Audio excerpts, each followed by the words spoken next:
جی عمران صاحب، غازی بابر بات کر رہا ہوں. مجھے یہ بتائیے گا کہ پرویز الہی صاحب کے ساتھ یہ جو انسیڈنٹ ہوا ہے ان کے گھر والا، اس پہ آپ کا کیا موقف ہے کہ حکومت کس حد تک اس میں آپ سمجھتے ہیں کہ حق بجانب تھی یا ان کے ساتھ زیادتی ہوئی ہے؟ اس پہ آپ کا کیا موقف ہے؟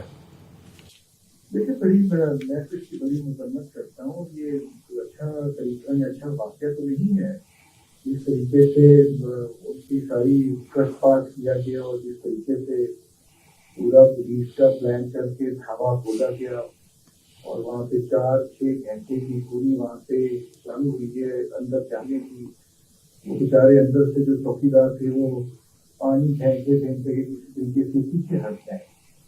اور لیکن انہوں نے ایک اور مکتب بند گاڑی سے جو سارا کیا، آپ نے دیکھا سارا وہ کو لوگوں نے اچھا نہیں محسوس کیا. مطلب اتنی بھی کیا دشمنی، اتنی بھی کیا. ساری عمر ہم آپوزیشن دیکھتے آئے ہیں، رہے بھی ہیں، لیکن ایسا واقعہ پہلے کبھی بھی نہیں ہوا. اور اندر آج کمپاؤنڈ میں اپنا آج کے ہر بندے میں اندر